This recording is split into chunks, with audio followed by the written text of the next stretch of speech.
좋아요, 구독!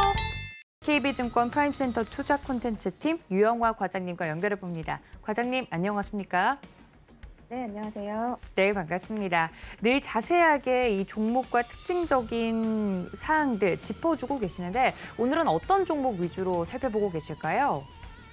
네, 일단 오늘 같은 경우는 글로벌 빅 이벤트인 CPI 발표와 FOMC 앞두고 지금 조금 시장 자체가 좀 관망세를 보이고 있는 것 같습니다.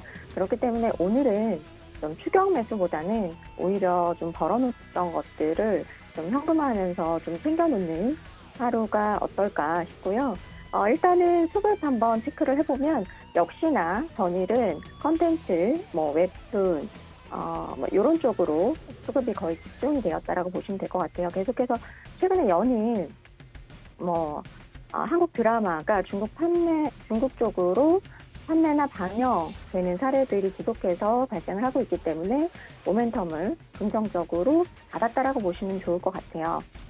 특히나 슬기로운 의사생활, 그다음에 구경이, 25, 21까지 방영 소식이 알려지면서 관련주들이 어제 크게 들썩였는데 오늘은 사실 좀 쉬어가는 흐름을 보이고 있는 것 같습니다. 특히나 콘텐츠 중앙 같은 경우는 이제 재벌집 막내 아들이 크게 지금 성공을 하고 있고요. 또 이제 넷플릭스 오리지널 쪽으로 종이의 집, 그 글로벌 6위에 또 파트 2가 등극을 하면서 모멘텀을 받는 모습이고, 거기다가 이제 돌아오는 21일에는 디즈니 플러스 향으로 오리지널 컨텐츠인 카지노가 오픈 예정에 있습니다. 아무래도 좀 주목을 받고 있고, 최민식 배우의 어떤 흥행성에 시장이 좀 주목을 하고 있다라고 보시면 좋을 것 같고요. 여기다가 컨텐츠 중앙 같은 경우는 또 이제 메가박스라는 오프라인 그 영화관을 가지고 있죠. 아바타 개봉도 앞두고 있기 때문에 더블 모멘텀을 받을 수 있는 종목이라고 볼 수 있을 것 같고요. 일단은 수급 들어온 쪽 먼저 좀 살펴봐 드리면 페멘터가 이제 사모펀드에서 2위로 매수를 했는데요. 지금 현재 국내 중소형 컨텐츠 제작사들이 총 1,000억에서 3,000억 내외에 있어요. 연간 4에서 5편의 제작 능력을 가진 곳이라면 시즌 1,000억대에 가서 신작 흥행을 기다려보는 어떤 이런 전략을 기관에서 지금 플레이를 하고 있는 것으로 보여지는데, 페멘터 같은 경우는 내년에 웹툰이나 웹소설 인기를 이미 검증한 어떤 그러한 스토리를 가지고 5편의 드라마 제작이 예정되어 있어요. 이러다 보니까 어떤 흥행에 대한 기대감이 또 다른 종목보다는 더욱 높다라고 보시면 좋을 것 같고요. 스튜디오 드래곤, 네몽레인, 에이스토리 모두 바스켓으로 수급이 들어왔다라고 보시면 좋을 것 같은데, 지금 역시나 제가 볼 때는 중국 한학령 해제와 국내 업체의 제작 퀄리티가 크게 상승을 했고요. OTT 경쟁 심화로 계속해서 컨텐츠 업종이 이제 강세를 보이고 있는 와중에, 과거에는 우리가 이제 그 작품당 실패와 성공 사이에서 배팅을 해야 됐던 작품들이 상당히 많았는데, 최근에는 이제 그 흥행 웹툰의 안정적인 스토리를 기반으로 해서 제작을 하기 때문에 아무래도 성공 확률이 좀 꽤 높아지고 있어요. 그렇기 때문에 특히나 웹툰 IP를 보유하고 있는 기업의 가치가 더욱 상승하고 있다라고 보시면 좋을 것 같고요.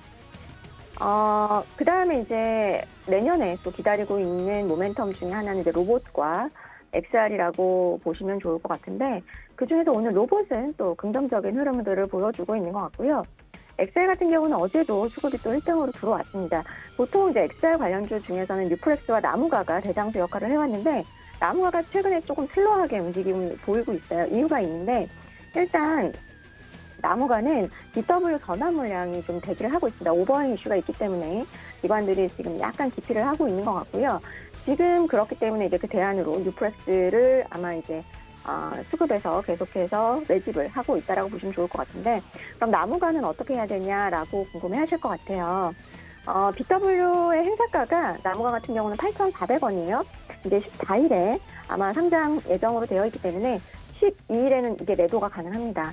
그래서 물량이 나올 거라서 이 물량이 한 93만 주 되기 때문에 이 물량이 좀 소화가 된 다음에 접근은 유효하다라고 볼 수 있을 것 같습니다. 그리고 어제 같은 경우는 또 이제 헬스케어랑 음식료 쪽 수출입 통계 데이터가 나왔는데요. 어제 임플란트 데이터가 좀 좋게 나왔습니다. YOY로도 플러스 6%, MOM으로도 플러스 5% 증가를 했기 때문에 어제 수급도 그 임플란트 관련주들로 들어왔다고 보시면 될 것 같고요. 음식료 쪽도 마찬가지로 라면 같은 경우가 수출입 데이터가 좋았습니다. 나머지는 조금 부진했는데 라면 같은 경우는 미국 쪽하고 동남아 쪽에서는 조금 부진했지만 중국과 호주 쪽에서 좀 크게 성장하는 모습을 보였기 때문에 원재료 지금 하락 국면이고 단가는 이미 상승을 시켜놓은 라면 같은 경우가 내년도에 음식료 쪽으로는 방어주 성격 쪽에서도 좀 매력적으로 부각이 될 수 있다고 보여지고 기관들도 계속해서 꾸준하게 수급을 유입 중이라고 보시면 될 것 같고요. 음식료 쪽에서는 롯데칠성도 제가 계속 말씀드렸지만 내년도 영업이익 컨센이 계속해서 상향 중이기 때문에 긍정적인 모멘텀으로 계속 기관들의 수급이 이어지고 있다고 보시면 좋을 것 같고요. 수급 쪽에서 또 특징적인 부분은 원익 PM입니다. NS와 합병신주가 이제 11월 29일에 상장이 이미 되었는데요. 지금 이제 눈에 보이는 시총 같은 경우는 합병법인의 시총이지만 3분기 말 재무제표는 각사가 개별로 이제 공시를 했죠. 그래서 양사의 수주잔고를 이제 합산해서 비교를 하면 지금 현재로는 M+ 다음으로 시총 대비 수주잔고가 크고요. 연초 대비 수주잔고 상승률이 세 번째로 높다라고 보시면 될 것 같아요. 내년 초에 합병법인의 재무제표가 공시되고 나서 시너지 효과까지 긍정적으로 나온다면 제가 볼 때는 시장에서의 저평가 매력이 부각될 수 있다라고 보고 있는 기관들이 먼저 선취매를 하고 있다라고 보시면 좋을 것 같고요. 다음은 대한광통신입니다. 대한광통신은 아무래도 계속해서 사모펀드가 지금 17연속 순매수를 보이고 있는데요.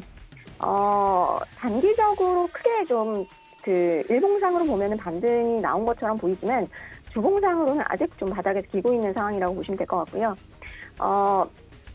그 대한광통신 11월 수출 데이터가 미국장 월별 수출 데이터 보면 굉장히 잘 나왔어요. 광케이블 수요 같은 경우도 그 5G 통신 장비 투자의 후행에서 발생을 하기 때문에 5G 업종 강세에 따라서 대한광통신도 업황을 동일하게 좀 긍정적으로 누릴 수 있다라고 보시면 좋을 것 같고요. 다만 이제 그 기관들이 지금 어떤 공모펀드보다는 사모펀드들이 집중하고 있는 것은 아마도 이제 이 회사가 최근 2, 3분기는 흑자가 났지만 올해 1분기까지 11개 분기 연속 적자가 진행이 되면서 실제로는 현금을 가지고 있는 게 많이 없어요. 그런 부분들이 조금 이제 이런 어떤 긴축의 시기에 조금 후행적으로 후순위에 두는 것 같은데 어쨌든 수익률만 쫓는 사모펀드 같은 경우는 좀 강력하게 집중적으로 매수를 하고 있다라고 보시면 좋을 것 같고요. 피트인주가 사실은 올해 내내 거의 주도주 역할을 해왔는데 최근에 이제 유가 빠지면서 좀 같이 하락을 했습니다. 아무래도 실적이 유가와 상관이 있는 종목이기 때문에 최근 2달간 국제유가도 20% 하락을 했기 때문에 이에 따라서 조정을 받았다라고 보시면 좋을 것 같고요. 다만 이제 이것을 기회로 삼아야 되냐, 이걸 어떤 매도의 기회로 삼아야 되냐를 고민을 하실 것 같은데 이미 유가와 주가 자체가 다 이미 조정이 빠르게 진행이 된 상황이기 때문에 앞으로 신재생 에너지 투자 확대 모멘텀도 살아있는 상황에서 여기서 유가가 하방 지지만 해준다면 70달러나 60달러 위쪽에서 지지해준다면 태광이나 성광밴드 이런 쪽도 주가 반등이 가능해 보이고 오늘도 그러한 좀 움직임이 나타나는 것으로 보여집니다. 마지막으로 이제 LX 일렉트릭도 수급에 좀 들어오고 있는데요. 4분기 영업이익이 시장 컨센 충족을 할 것 같고요. 전력 인프라가 지금 계속해서 호실적을 내고 있고 배터리 산업 위주로 미국 사비 투자 수요가 강하게 일어나기 때문에 믹스 개선으로 인해서 아마도 4분기 실적에 대한 어떤 기대감으로 계속해서 수급이 좀 유입되고 있지 않나 보고 있습니다. 좋아요, 구독!